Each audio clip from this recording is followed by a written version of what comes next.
ஓம் கஜத்வஜாய வித்மகே சுகாஸ்தாக தீமகி தன்னோ புத பிரஜோதயாத். ஸோ சிவஸ்ரீ ஜோதிடம் வியூவர்ஸ் எல்லாருக்கும் வணக்கம். ஸோ நம்ம தொடர்ந்து பார்த்தீங்கன்னா மாத பலன்கள், குரு பேச்சு பலன்கள், சனி பேச்சு பலன்கள், இதுக்கு நடுவில் பார்த்தீங்கன்னா awareness videos, general awareness videos நிறைய போட்டுட்டு இருக்கோம். இது இல்லாமல் நம்ம வீக்லி ஒன்ஸ் லைவ் பண்ணிட்டு இருக்கோம். ஸோ அதில் சப்ஸ்கிரைபர்ஸ் அவங்களோட டவுட், ஜோதிடம் சம்மந்தப்பட்ட டவுட் கேட்குறாங்க, அதுக்கு பதில் சொல்லிட்டு இருக்கோம். ஸோ எல்லாரும் சப்போர்ட் பண்ணிட்டு இருக்கீங்க. ஸோ தொடர்ந்து சப்போர்ட் பண்ணுங்க. சரி, நம்ம இந்த வீடியோல என்ன பார்க்க போறோம் அப்படின்னா, மே மாத ராசி பலன்கள். மே மாதம் பாத்தீங்கன்னா ஒவ்வொரு 12 ராசிக்கும் எந்த மாதிரியான பலன்கள் இருக்கும் அப்படிங்கிறத பார்க்க போறோம். இது பாத்தீங்கன்னா ஒரு பொது பலன் தான். பொது பலன் தான் அப்படின்னா ஒரு 20% எடுத்துக்கலாம். அது 100% எது பேசும் அப்படின்னா உங்களோட சுய ஜாதகம் தான். உங்களோட சுய ஜாதகத்தில் நடக்கிற தசா புத்தி அந்தரம் இதை வச்சுதான் பாத்தீங்கன்னா உங்களுக்கு அக்யூரேட்டா 100% எடுப்போம்.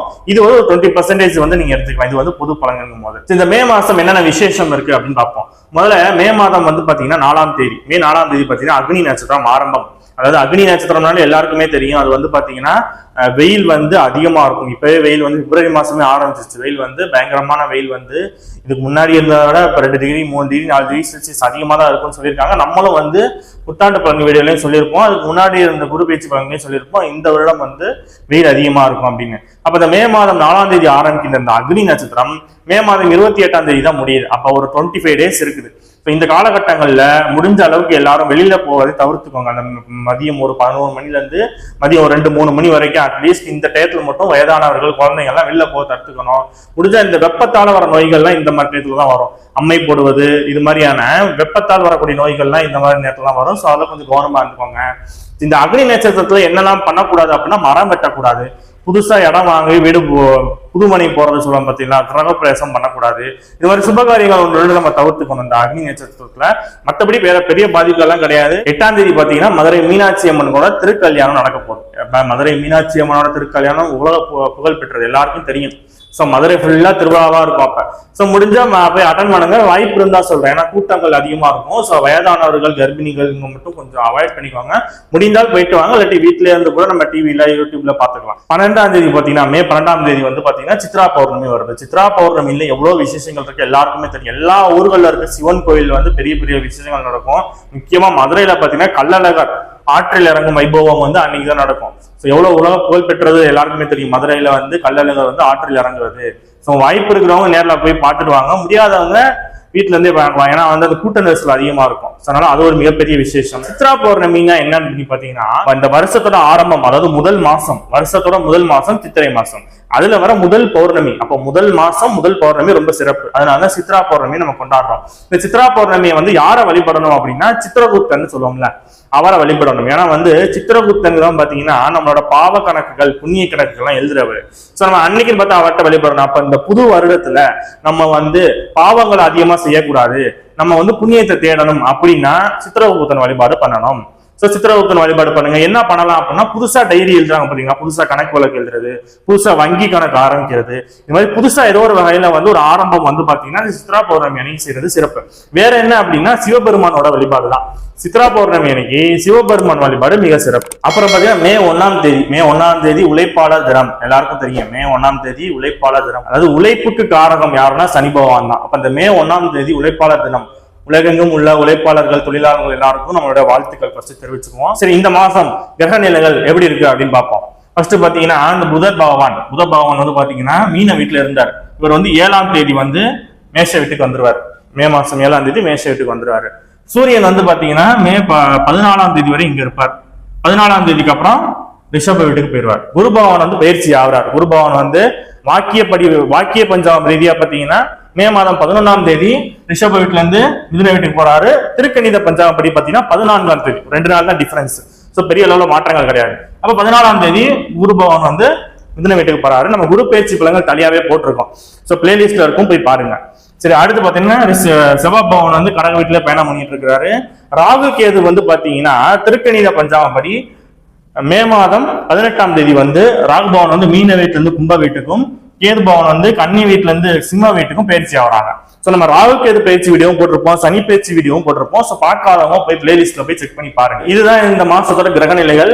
சோ நம்ம வீடியோக்கு போவோம். 12 ராசிக்கும் இந்த மாதம் எப்படி இருக்கும் அப்படிங்கிறத பார்ப்போம் வாங்க.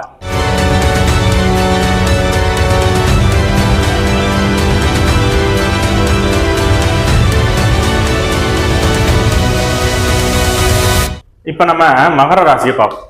மகர ராசிக்கு இந்த மே மாதம் எப்படி இருக்கும் அப்படின்னு பார்ப்போம். மகர ராசிக்காரங்களுக்கு இந்த சனி பயிற்சியில இருந்து ஒரு பெரிய ரிலீஃப் கிடைச்சிருச்சு அவங்களுக்கு. ஏன்னா 7th சனி கம்ப்ளீட்டா முடிஞ்சிருச்சு. ராசிநாதன் 3ஆம் இடத்துக்கு போயிட்டார். அப்ப 7th சனி கம்ப்ளீட்டா முடிஞ்சிருச்சு. அப்ப கடந்த 7.5 வருஷமா மகர ராசிக்காரங்க பட்ட கஷ்டம் என்னன்னு அவங்களுக்கு தான் தெரியும். இப்போ நிறைய பேர் கணவன் மனைவிக்குள்ள பிரச்சனை வந்துச்சு, அப்பா அம்மாவுக்கு ஹெல்த் இஷ்யூஸ் வந்துச்சு, சில பேருக்கு அப்பா அம்மா தவறியும் போனாங்க. அதனால கொஞ்சம் நிறைய ப்ராப்ளம் நிறைய அனுபவிச்சது யாருன்னா அந்த மகர ராசிக்காரங்க தான். இப்ப கொஞ்சம் கொஞ்சமா எல்லாத்துலயும் படிப்படியா முன்னேற போறீங்க. முதல்ல நம்பிக்கையை வைக்கணும், தைரியமா இருக்கும். ஏன்னா உங்களுக்கு 3ஆம் இடம் தைரியம், விஜயம், வீரிய ஸ்தானத்துக்கு உங்க ராசிநாதனே போறாரு. அப்ப முதல்ல தைரியமா இருக்கணும், நல்லா முயற்சி எடுங்க, ஹார்ட் ஒர்க் பண்ணுங்க. என்ன விஷயங்கள்லாம் நீங்க ஆசைப்படுறீங்களோ எல்லா விஷயமும் உங்களுக்கு கிடைக்க போகுது. ஏன் அப்படின்னா இந்த மகர ராசிக்கு ராசிநாதன் 3ஆம் இடத்துக்கு போயிட்டு மிகப்பெரிய அற்புதமான யோகங்களை கொடுக்க போறாரு. ஏன்னா அது உபஜெயஸ்தானம், வெற்றி ஸ்தானங்கள்லையும் சொல்லக்கூடிய உபஜெயஸ்தானத்துல சனி பகவான் வராரு. ஸோ அதனால நிறைய நல்ல விஷயங்கள் உங்களுக்கு கிடைக்க போகுது, சரிங்களா? அது இல்லாம வாக்குஸ்தானம் 2ஆம் இடத்த பாத்தீங்கன்னா ராகு வராரு. அந்த இடத்த குரு வேற பாக்குறாரு. குருவும் வேற வாக்குஸ்தானத்தை பாக்குறாரு. 2ஆம் இடத்துக்கு ராகு வரும்போது நிறைய பேச போறீங்க. உங்களுடைய வருமானத்தை இன்க்ரீஸ் பண்ண போறாரு. ராகு எப்பவுமே பிரம்மாண்ட கரகம், இருக்கிற இடத்தை விரிவுபடுத்துவார், பிரம்மாண்டப்படுத்துவார். இது 2ஆம் இடம். அப்ப பணம் வர ஸ்தானம். 2ஆம் இடம் வந்து தனஸ்தானம். அப்ப அந்த இடத்துக்கு ராகு வரும்போது பணத்தை அதிகப்படுத்தி கொடுப்பார். அந்த இடத்துக்கு குருவோட பார்வைங்க வேற விழுகுதா, அப்ப நல்லா சம்பாதிக்க போறீங்க. முதல்ல நல்லா சம்பாதிக்க போறீங்க, நல்லா பேச போறீங்க. நீங்களே ஆச்சரியப்படுவீங்க, என்ன எவனா இவ்வளவு பேசுறான் அப்படின்னு. ஏன்னா நிறைய பேரும் வாட்ச் பண்ணி பாருங்களேன், மகர ராசிக்காரங்க பிள்ளைங்க இருக்காருன்னு வச்சுக்கோங்களேன். இந்த பிள்ளைங்க மகர ராசிக்காரங்களா இருந்தாங்கன்னா பிள்ளைங்க நல்லா பேச போதுங்க. இவ்வளவு நாள் வந்தீங்கன்னா ரொம்ப சைலண்டா மெதுவா பேசிட்டு இருந்த பிள்ளைங்க இப்ப நிறைய பேச போதுங்க, சவுண்டா பேச போறாங்க. ஏன்னா 2ஆம் இடம் வாக்குஸ்தானத்துக்கு ராகு வராரு. அப்ப பேசி தொழில் பண்றவங்க எல்லாருக்கும் நல்லா இருக்கும். சரி, வேற என்ன அப்படின்னு பாத்தீங்கன்னா இந்த குருபவன் எங்கெல்லாம் பாக்குறாருன்னு பாத்தீங்கன்னா 10ஆம் இடத்தை பாக்குறாரு, 12ஆம் இடத்தை பாக்குறாரு, 2ஆம் இடத்தை பாக்குறாரு. 2ஆம் இடத்தை பாக்குறதுக்கு பலன்னு சொல்லிட்டேன். 10ஆம் இடத்தை பார்க்கும்போது தொழில் முதல்ல நல்லா இருக்கும். ஏன்னா 7 சனியில தொழில் நிறைய முடக்கம் இருந்துச்சு, சரிங்களா? அதனால இந்த தொழில நல்லா இருக்க போதும் மகராசி வரவங்க 10ஆம் இடத்தை பார்க்கும்போது. அதே நேரத்துல பாத்தீங்கன்னா உங்க மாமியார் வழியில எது சொத்து வர வேண்டியதுன்னு இப்ப வரும். ஏன்னா 10ஆம் இடத்துல குருபவனோட பார்வை இருக்கும்போது மாமியார் வழியில எதுவும் சொத்து வராம இருக்கு, அவங்களோட உதவி எதுவும் கிடைக்காம இருக்குன்னா இப்ப கிடைக்கும். ஸோ அது இல்லாம 12ஆம் இடத்த குரு பாக்குறாரா, இது அவரோட வீடே வேற. 12ஆம் இடத்த குரு பார்க்கும்போது சுப விரயங்கள் நிறைய பண்ண போறீங்க. கல்யாணம் பண்றது, காது குத்து, இடம் வாங்குறது, வீடு வாங்குறது, வண்டி வாகனங்கள் வாங்குறது மாதிரி சுப விரயங்கள் நிறைய பண்ண போறீங்க. நிம்மதியா முதல்ல தூங்க போறீங்க. இவ்வளவு நாள் நிம்மதியான தூக்கமே இருந்திருக்காரு மகராசிக்காரங்க. இப்ப நிம்மதியா தூங்க போறீங்க. ஏன்னா 12ஆம் இடம் நிம்மதியா இருக்கிற இடத்த சொல்றாரு. ஸோ அந்த இடத்த குருபான்னு பார்க்கும்போது நிம்மதியா முதல்ல தூங்க போறீங்க. சரி, வேற என்னன்னு பாத்தீங்கன்னா உங்களுக்கு சுக்கிரன் 3ஆம் இடத்துல உச்சம் வராரு. சுக்கிரன் உங்களுக்கு யாருன்னா 5ஆம் வீட்டாதிபதியும் அவர் தான், 10ஆம் வீட்டாதிபதியும் அவர் தான். முதல்ல 10ஆம் இடத்த குரு பார்க்கும்போது தொழில் நல்லா இருக்கும்ட்டேன். இப்ப அதே 10ஆம் அதிபதி வேற உச்சம் வராரு, 5ஆம் அதிபதியும் உச்சம் வராரு. அப்ப பூர்வீகத்துல கிடைக்கக்கூடிய சொத்து, இந்த பூர்வீகத்துல பிரச்சனை இருக்கு, எல்லாமே இப்ப சால்வ் ஆயிரும். தொழில் நல்லா ஓட போகுது. நான் தொழில்காரன் உச்சமா இருக்காரு. 3ஆம் இடத்து சுக்கிரன் இருக்கும்போது ஒரே ஒரு சின்ன டிராபேக் என்னன்னா கூட பழகிறவங்கள்ட்ட கொஞ்சம் கேர்ஃபுல்லா இருக்கும். அந்த இடத்துல சனி வேற சேர்ந்திருக்காரா, சனி சுக்கிரன் சேர்வை 3ஆம் இடத்துல, அதுவும் 3ஆம் இடத்துல சுக்கிரன் உச்சமாறாரு. 3ஆம் இடங்கிறது சுக்கிரனுக்கு ஏற்றம் இடம் இல்ல. அப்ப ஆண்களா இருந்தா பெண்கள்கிட்டையும், பெண்களா இருந்தா ஆண்கள்ட்டையும் கொஞ்சம் கவனமா இருக்கணும். கேரக்டர் வைஸ் ஏதோ கெட்ட பேர் வரதுக்கு வாய்ப்பு இருக்கு. எல்லாருக்கும் கிடையாது, ஏதோ 1-2 பேருக்கு ஜாதகத்துல டைம் சரியில்லாதவங்களுக்கு மட்டும்தான். சோ அப்ப அதுக்கு வாய்ப்பு இருக்கு. சோ கவனமா இருந்துக்கணும். வேற பாதிப்புகள் வேற பெருசா கிடையாது. 4ஆம் இடத்துல பாத்தீங்கன்னா உங்களுக்கு சூரியனும் புதன் இருக்கிறாங்க. சூரியன் 14ஆம் தேதி வரை இங்கதான் இருப்பார்.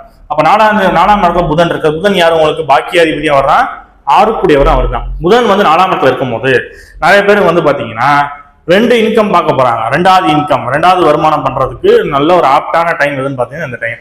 அதே மாதிரி புதன் 4ஆம் இடத்துல இருக்கும்போது கல்வி நல்லா இருக்கும். புதுசா படிக்கிறதுனா படிக்கலாம். மாணவர்களுக்கே பாத்தீங்கன்னா நல்லா ஸ்கோர் பண்ணி நல்ல காலேஜ்ல சீட்டு கிடைக்கும், நல்ல ஸ்கூல்ல சீட்டு கிடைக்கும். நல்லா இருக்கும் போது படிப்புல எந்த பிரச்சனையும் கிடையாது. ஏன்னா அந்த சூரியன் வேற சேர்ந்து இருக்கிறாரு. அப்ப மேக்ஸ் நல்லா ஸ்கோர் பண்ணுவாங்க. அதனால அதுல எந்த பிரச்சனையுமே கிடையாது. சூரியன் புதன் சேர்ந்து 10ஆம் இடத்தையும் வேற பாக்குறாங்க.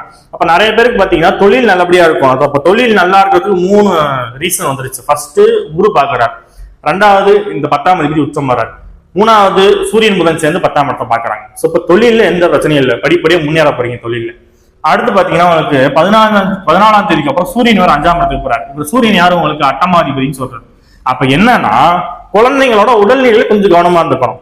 ஏதாவது சின்னதா உங்களுக்கு கோல்டு, ஃபீவர், இல்லாட்டி அம்மா போடுவது, இது மாதிரி ஹீட் சம்பந்தப்பட்ட டிசீஸ், இது ஏதாவது வர்றதுக்கு வாய்ப்பு இருக்கு. ஸோ அதில் மட்டும் கொஞ்சம் கவனமா இருக்கும்.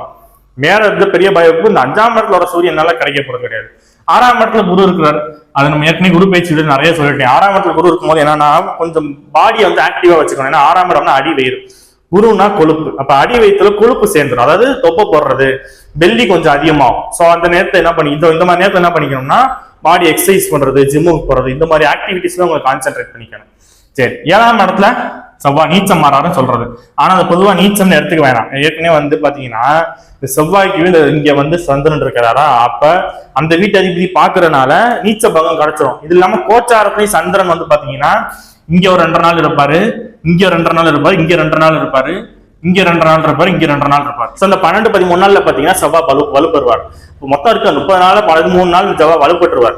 அதனால அது பெருசா நீச்சம்னு எடுக்க வேணாம். அது இல்லாம 7ஆம் இடத்துல ராசியை வேற பாக்குறாரு. அதனால அது நீச்சம்னு எடுத்துக்க வேணாம். என்ன ஒண்ணு அப்படின்னா கணவன் மனைவி விஷயத்துல கொஞ்சம் விட்டு கொடுத்து போயிடும். 7ஆம் இடத்துல செவ்வாய் இருக்கும் போது பாத்தீங்கன்னா கணவன் மனைவிக்குள்ள அந்த அளவுக்கு இணக்கம் இருக்காது, சண்டை போட்டுக்கிட்டே இருப்பாங்க, ஆர்கியூ பண்ணிக்கிட்டே இருப்பாங்க.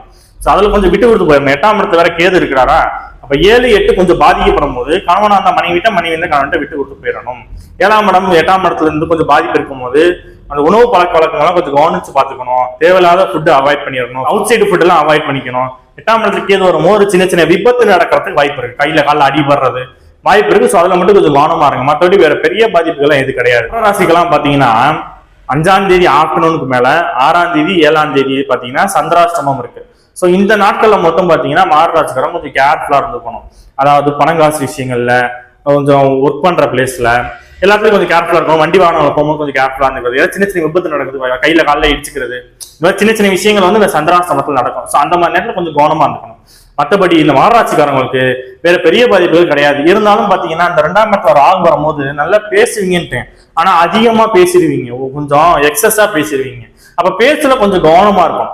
கொஞ்சம் பொய் பேசாம இருக்கிறது நல்லது. ஏன்னா ராகு வந்து பொய் பேச வைப்பாங்க. இப்போ பொய் பேசுறதெல்லாம் இல்லாம கொஞ்சம் கண்ட்ரோல் பண்ணிட்டீங்கன்னா மற்றபடி இந்த மற்ற கிரக நிலைகள் எல்லாம் நம்ம மாரராசிக்கு நல்லா இருக்கு. ஸோ ஸ்டெப் பை ஸ்டெப் நல்லா வரப்போறீங்க. நம்ம சிவஸ்ரீ ஜோதிடத்தோட அலுவலகம் எங்க இருக்கு அப்படின்னு பாத்தீங்கன்னா புதுக்கோட்டை மாவட்டம் திருக்கோணம் புதுத்தெரு பகுதியில இருக்க வைத்தீஸ்வரா மருத்துவமனை ஆப்போசிட்ல பாத்தீங்கன்னா நம்ம சிவஸ்ரீ ஜோதிடத்தோட அலுவலகம் இருக்கு. ஸோ நேரில் வந்து யாருக்காவது ஜாதகம் பார்க்கணும், பொருத்தம் பார்க்கணும், திருமண பொருத்தம், வாஸ்து, பிரசன்னம், நியூமராலஜி பார்க்கணும்னா நேரில் வந்து பார்த்து பலன் தெரிஞ்சுக்கோங்க.